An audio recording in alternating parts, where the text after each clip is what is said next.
There is a moment in the management of any institution when the people running it forget the most basic rule of public life. That rule is this: it is never just about what you do, it is always, equally, about what you choose not to do.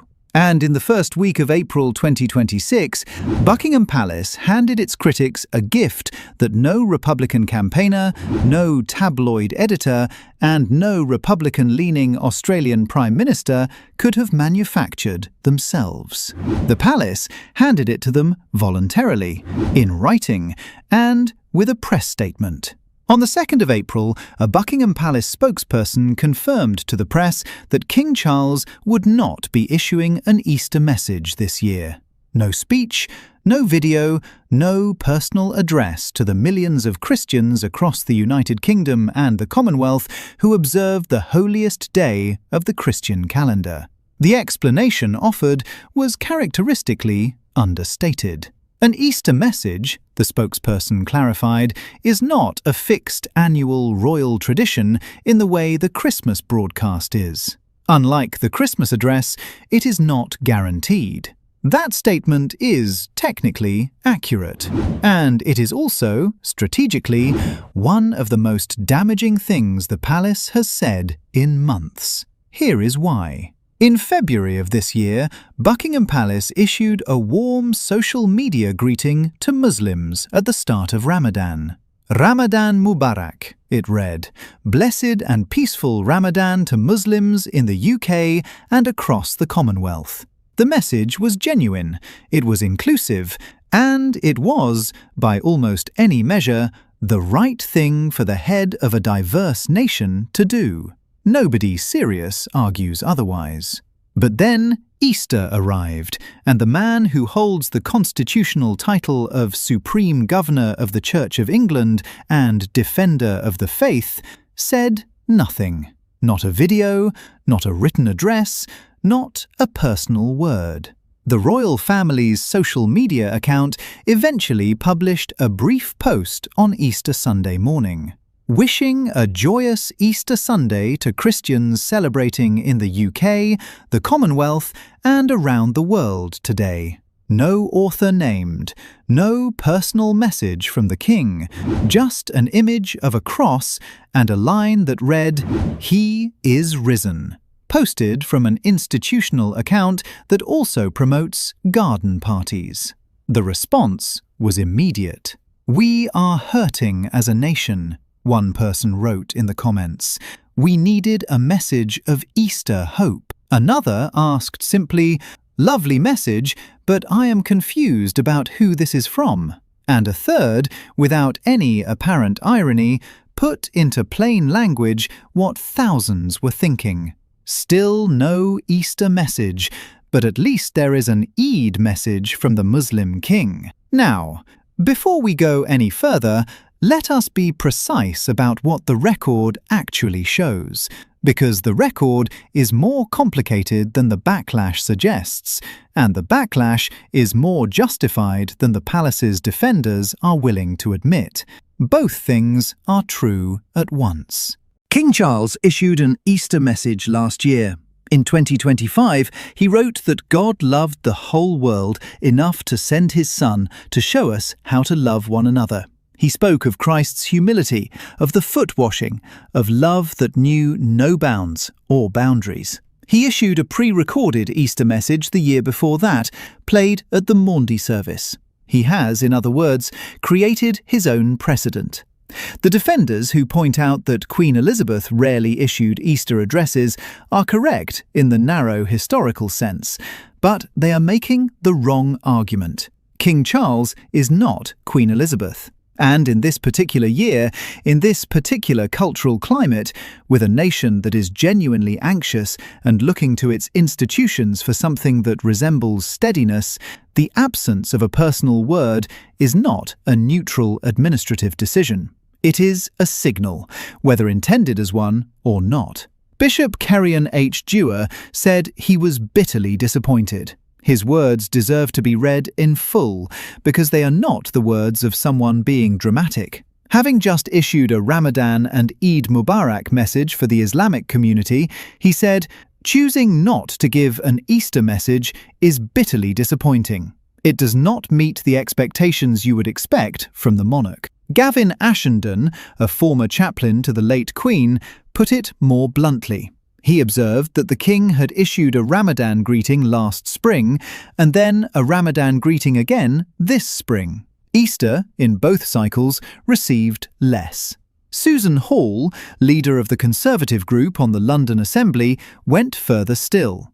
King Charles, she said, is the head of the Church of England. An Easter message, when Christians are feeling very sidelined, would have been welcome. And, for the sake of the monarchy, she added, essential. Essential. That is a word that carries weight. The Archbishop of Westminster, to his credit, tried to pour water on the controversy. Speaking to Sky News, he suggested the king had simply been busy. Diaries are difficult for people, he said, with the kind of diplomatic understatement that archbishops deploy when they are trying to prevent a fire from spreading. He expressed confidence in the king's Christian faith. He said he would not read too much into the absence. His measured tone was admirable, and almost certainly correct in the narrow sense. Almost certainly. There is no conspiracy here, no deliberate slight against Christians, no calculated signal about the direction of the monarchy's religious identity. Almost certainly. But perception is not almost. Perception is everything. And here is the perception that the palace handed to its critics on April the 2nd. The king, who is constitutionally designated as the defender of the faith, the supreme governor of the institution of the Church of England, a man who was filmed in Gloucestershire weeks before Easter, making a promotional video about the Chelsea Flower Show alongside David Beckham and Alan Titchmarsh, could not find 2 minutes to record an Easter message. He attended the Maundy Thursday service at St Asaph Cathedral in North Wales, which is right and proper and carries centuries of Christian meaning. But workers had to remove graffiti reading "Not Our King" from the cathedral's outer walls before he arrived. Protesters gathered outside. And when the holiest Sunday of the Christian year came, the personal message that would have cost 30 seconds of effort and 2 sentences of sincerity was absent. Now, the palace eventually released something. Easter Sunday morning, the social media post appeared. Institutional, unsigned, adequate. And the comment sections filled with people asking who it was from. You have to understand what that question means. When people ask who this is from, they are not confused about which organisation runs the royal family's Instagram account. They are expressing something more fundamental. They are saying, we wanted to hear from him. We wanted to know that he sees us. We wanted, on the one occasion in the Christian year that carries the most weight, the most personal meaning, the most specific resonance for a country that is, for all its complexity, built on a Christian foundation, to feel acknowledged.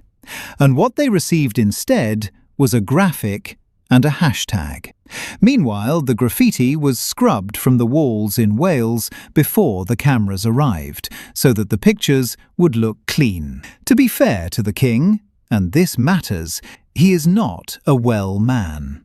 He has been managing a cancer diagnosis with extraordinary public composure. There are days when the visible strain of the role, the grey exhaustion behind his eyes at public engagements, is impossible to miss. He came to this position late, having waited longer than any heir in British history, and he has carried it with considerably more grace than many of his critics acknowledge. His care for interfaith dialogue is genuine. His commitment to the Commonwealth is real. He is not a cynical figure. He is a complicated one, managing an impossible inheritance in genuinely difficult times. But that is precisely the argument for doing the message, not against it. When the institution you represent is under quiet but consistent pressure, when the Andrew scandal has poisoned the royal name in ways that are still spreading, when your own brother's dukedom has been revoked and his daughters attended a separate Easter service rather than join the family at Windsor, when the Republican case in Australia is being made by the Prime Minister himself, the single most powerful tool available to you is the simple act of showing up. Not a state visit, not a ceremony. Just a man who happens to be the king, looking into a camera and saying at Easter that he is thinking of his country. He did not do it. The palace said it was not required. And then the backlash came. And then the social media post appeared.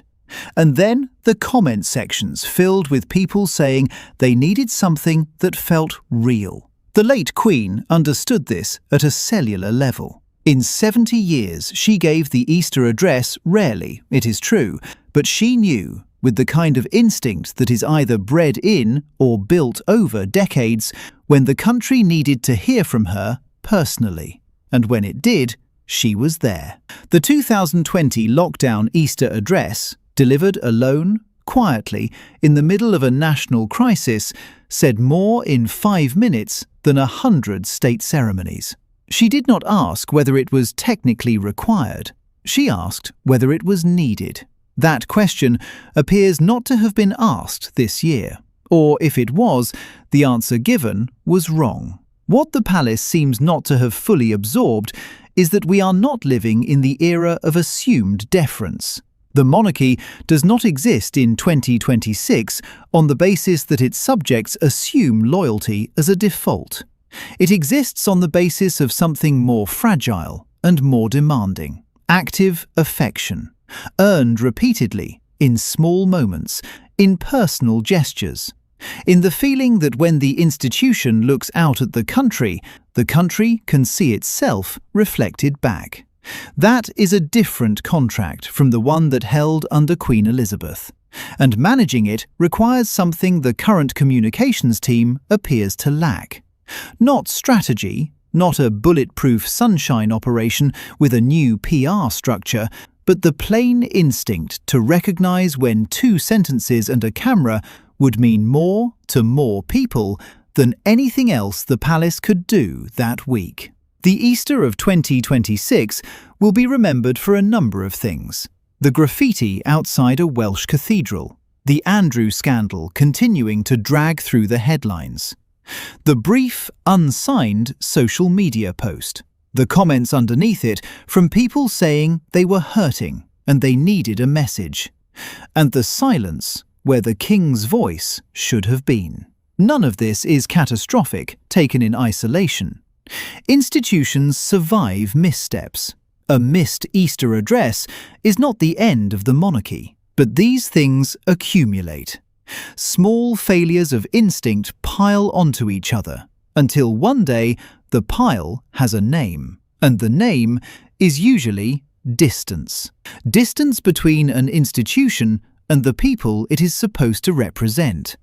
Distance between what a monarch is constitutionally called and what those words mean to the millions of people who still, in the face of everything, want to believe that the person wearing the crown sees them. The palace can issue all the statements it likes about Easter not being a fixed tradition. What it cannot issue a statement about is the feeling that one very simple thing was needed, and it was not there.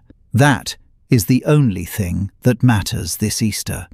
And the palace, for all its communications resources and restructured teams and careful language, does not yet seem to understand why.